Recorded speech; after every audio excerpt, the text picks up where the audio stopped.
मुफ्ती साहब के YouTube channels को सब्सक्राइब कीजिए। आस्क मुफ्ती तारिक मसूद। रुकू का सही तरीक़ा क्या है?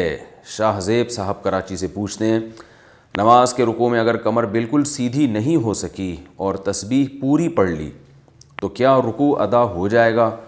नीज़ अगर कमर बिल्कुल सीधी हो गई मगर तस्बीह नहीं पढ़ी तो क्या फिर भी रुकू अदा हो जाएगा?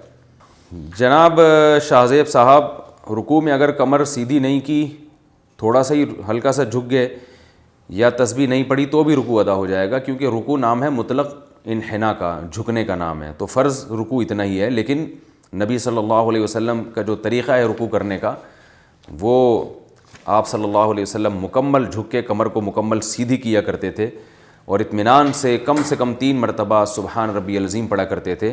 तो इस तरह जो आपने तरीक़ा बताया रुकू हो तो जाएगा, मगर ये ख़िलाफ़ सुन्नत होगा। इसलिए और अगर बहुत ही जल्दी रुकू करके फ़ौरन ही खड़े हो गए तो नमाज वाजिबुल इआदा होगी। तो इत्मीनान के साथ झुकना चाहिए, कमर को सीधी करनी चाहिए और कम से कम 3 दफ़ा सुबहान रब्बियल अज़ीम अदा करना चाहिए।